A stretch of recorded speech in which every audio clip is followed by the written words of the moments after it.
এই stand fan থেকে আমার প্রচণ্ড আওয়াজ আসছে এবং চলতে চলতে জাম হয়ে যাচ্ছে, কখনো আমরা গঁ গঁ আওয়াজ করছে। তো এই ফ্যানটার আমার স্যাপবুস নষ্ট হয়ে গেছে, আমি স্যাপবুস চেঞ্জ করে নেব। তো চেঞ্জ করার আগে আমার যে 4টে স্ট্যাক থাকে সেই 4টে স্ট্যাক আমি খুলে নিয়েছি যাতে ভিডিওটা বড় না হয়ে যায়।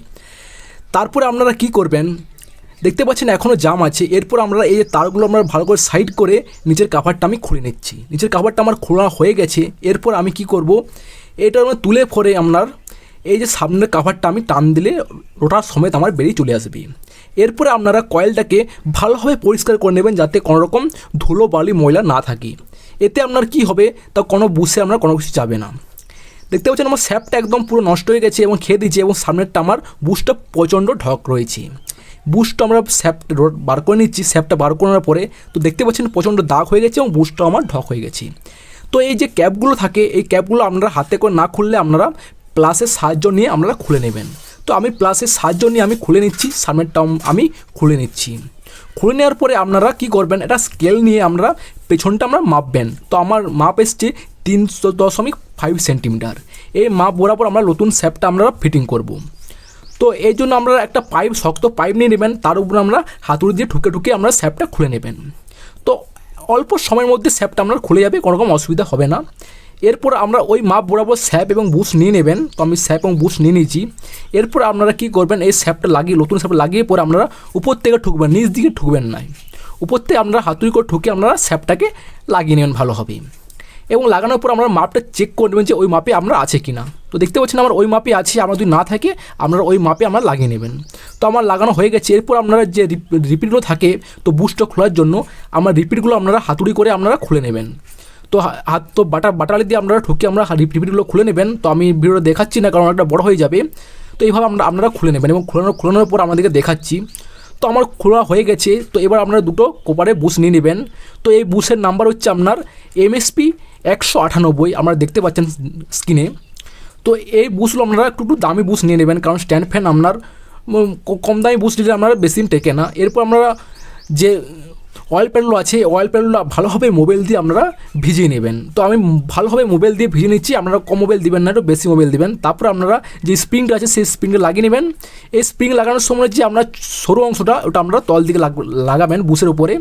এরপরে আপনারা রিপিট দিয়ে আপনারা ভালোভাবে ফিটিং করে নেবেন। আমরা রিপিট ব্যবহার করবেন, কোনোভাবে নাট বল্টু ব্যবহার করবেন নাই, এতে আমরা দেখতে একটু খারাপ লাগে। তো আমরা রিপিট ব্যবহার করলে কী হয়, আমরা কোম্পানির মতন দেখতে আমরা লাগে এবং বুশ চেঞ্জ করা হয়েছে বলে আমরা কোনোভাবে বোঝা যায় না। এইভাবে আমরা হাতুড়ি করে নিচে একটা লোয়ার করার কিছু রেখে আমি একটা হাতুড়ি রেখে ওর উপর হাতুড়ি দিয়ে আমরা রিপিটও লাগিয়ে নিচ্ছি। তো আপনারা এইভাবে রিপিটও লাগিয়ে নেবেন এবং রিপিট লাগানো খুবই ইজিলি ব্যাপার। উপরে আমরা হাতুড়ি করে ঠুকলে রিপিটও লাগানো যায়। তো এইভাবে আপনারা প্রতিটা রিপিট লাগিয়ে নেবেন। একটা কথা আপনাদেরকে বলে নিই, তো যারা এখনও চ্যানেলটাকে সাবস্ক্রাইব করেনি চ্যানেলটাকে সাবস্ক্রাইব করুন এবং 5 টাকা বেল আইকনে চাপ দিন যাতে নতুন ভিডিও নোটিফিকেশন সবার আগে আপনার ফোনে পৌঁছায়। তো এইভাবে আমরা লাগিয়ে নেবেন। আর যদি ভিডিওটা ভালো লাগে একটা লাইক করবেন এবং কমেন্ট করে জানাবেন ভিডিওটা আপনার কেমন লেগেছে। আপনারা কমেন্ট করে জানাবেন যে পরবর্তী আপনার কোন বিষয়ের উপর ভিডিও চাই, তো আমি সেই বিষয়ের উপর ভিডিও বানাবো। তো এইভাবে আমি লাগিয়ে নিয়েছি, দেখতে পাচ্ছেন একদম কোম্পানির মতন ফিনিশিং চলে এসেছে, একদম বুঝতে পারা যাচ্ছে না যে আপনার বুশটা চেঞ্জ করা হয়েছে বলে। এইভাবে আপনারা এইটাও আমরা লাগিয়ে নেবেন। তো ওটাও আমি লাগিয়ে পর আমাদেরকে দেখাচ্ছি। তো আমার লাগানো হয়ে গেছে। এরপর আমরা ক্যাপ দুটো লাগানোর পরে আপনারা ওয়াশার দিয়ে আপনারা ফিটিং করে নেবেন। তো ওয়াশার লাগানোর পরে আপনারা এরপর আমরা কী করবো আমরা দেখাচ্ছি। একটু ভালোভাবে একটু মোবাইল নিয়ে নেবেন, কারণ মোবাইল নিলে কী হয়, নতুন বুশ তো আপনার একটু টাইট হয়, আপনারা মোবাইল নিলে আপনার কী হয় ফিরে আসবে। এরপর আপনারা যে নিচের কাভার আর কোনটাও সামনের কাভার আমরা দেখে নিন ভালোভাবে। এই যে আমার লেখা আছে আমার একটা ফিনোলেক্স কোম্পানির ফ্যান, আমরা যে কোম্পানি সেই কোম্পানির নাম দেখাবে এবং পেছনের কাভারটা আমরা লাগিয়ে নেবেন। তো পেছনের কাভারটা আপনারা ভালোভাবে তারগুলো গুছিয়ে আপনারা লাগিয়ে নেবেন। তো পেছনের কাভারটা লাগানোর পরে তো আপনারা একটু নাট দিয়ে আপনারা সেন্টার করে নেবেন, কারণ নাট বরাবর সেন্টার করে নেবেন। সেন্টার করার পর আপনারা এবার এটা হাত দিয়ে চাপ দিবেন কিংবা হাতুড়ি দিয়ে ঠুকলে আমরা লাগিয়ে যাবে। এরপর আমরা যে রোটারটা আছে সেই রোটারটা লাগিয়ে নেবো। তো রোটার লাগানোর পর আমরা দেখে নেবেন যে স্ট্যাম্পিং এবং রোটারের জন্য আপনার ম্যাচিং হয়ে যায়, উপর নিচে যেন না হয়, এতে আপনার স্পিড কমে যাবে এবং ফ্যানটা আপনার প্রচণ্ড গরম হবে।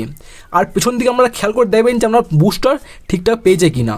যদি স্যাপে আমরা না পাই তো সেক্ষেত্রে আমরা স্যাপটা একটু নিচ দিকে ঠুকে নামিয়ে নেবেন। এরপরে আপনারা স্যাপের উপর দিকে 2-3টা ওয়াশার দিয়ে দিবেন। যদি আপনার কম লাগে তো আপনি আরও দিবেন, আর যদি বেশি পড়ে তো আপনি কমিয়ে নেবেন। এরপর আপনারা মোবাইল দিয়ে উপরে কাভারটা আমরা লাগিয়ে নেবেন। খুব সিম্পল ব্যাপার, কোনো কঠিন ব্যাপার কিছু এরকম নেই। এরপর আমরা লাগিয়ে পরে আমরা সেন্টার করে নেবেন নাট বরাবর। এরপর আমরা নাটগুলো লাগিয়ে নেবেন। তো নাটগুলো লাগানোর পরে যদি আপনার অসুবিধা হয় একটু হাতুড়িতে হালকা করে ঠুকে নেবেন, খুব জোরে আপনারা ঠোকাঠুকি করবেন না। এরপর আমরা নাটগুলো ভালোভাবে আপনারা টাইট করে নেবেন। তো আর টাইট করে নিচ্ছি। তো যারা এখনও চ্যানেলটাকে সাবস্ক্রাইব করেন, চ্যানেলটাকে সাবস্ক্রাইব করুন এবং পাশে থাকা বেল আইকনে চাপ দিন, যাতে নতুন নতুন ভিডিও নোটিফিকেশন সবার আগে আপনার ফোনে পৌঁছায়। দেখতে পাচ্ছেন আমার ফ্যানটা ফ্রি হয়ে গেছে। আপনার যদি ফ্রি না হয় একটু সাইডে আমরা ঠুকাঠুকি করে ভালোভাবে সেট করে নেবেন। সেট করে নিলে আপনার ফ্রি হয়ে যাবে। দেখতে পাচ্ছেন আমার একদম ফ্রি হয়ে গেছে। তো এবার আপনাদের কানেকশনটা দেখাই। তো কানেকশনটা করার জন্য কন্ডেন্সারের তারটা আমরা আলাদা করা আছে, দুটো সাদা তার হচ্ছে কন্ডেন্সারের, ওগুলো আলাদা স্ট্যান্ড ফ্যানে করা থাকে। এই দুটো আপনারা কন্ডেন্সারে লাগিয়ে নেবেন এবং ভালোভাবে ব্ল্যাক টিপ দিয়ে দেবেন। তো ভালোভাবে ব্ল্যাক টিপ দেওয়ার পরে এবার আমাদের কানেকশনটা দেখায় যে স্পিডের ব্যাপারে। এই যে 4টে তার আছে, এই 3টে তার হচ্ছে আপনার স্পিড আর একটি তার হচ্ছে আপনার কমন। এই যে ব্লু তারটা, এই ব্লু তারটা আমার কমন, আর 3টে হচ্ছে লাল, হলুদ আর হচ্ছে কালো, এই 3টে হচ্ছে আমার স্পিড, স্লো, মিডিয়াম, হাই। এইভাবে আপনারা লাগাবেন। তো কয়েলটা একটু বডি চেক করে নেবেন লাইন দিয়ে, আমরা কয়েলটা যদি কোথাও ঠেকে আছে কিনা, বডি হয় আপনারা চেক করে নেবেন। তো আমি সিরিজ ল্যাম্প নিয়েছি, দেখতে পাচ্ছেন সিরিজ ল্যাম্প ওকে আছে। এবার আপনারা বডিতে একটা তার ঠেকে আমরা দেখে নেবেন যে কন্টিনিউ ঠিক আছে কিনা। এরপর আমরা বডিতে ঠেকে চেক করবেন, দেখবেন আমার কোনো বডি নেই। তো এবার আর তো হচ্ছে না স্পিড দেখুন, এবারে স্পিডটা আমার কত সুন্দর আসছে। 3টে স্পিড আমরা দেখে নেবেন যে কোনো সাউন্ড আসছে কিনা। দেখতে হবে আমার কোনো সাউন্ড আসছে না, একদম ফ্যানটা স্মুথলি চলছে, কোনোরকম বুঝতে পারা যাবে না যে ফ্যানটা চলছে বলে। তো ভিডিওটা ভালো লাগলে লাইক করবেন এবং চ্যানেল সাবস্ক্রাইব করে পাশে থাকবেন। তো আরেকটা কথা আমাদেরকে বলে নিই। তো আমরা ভালো থাকবেন, সুস্থ থাকবেন, এখানে ভিডিও শেষ করছি।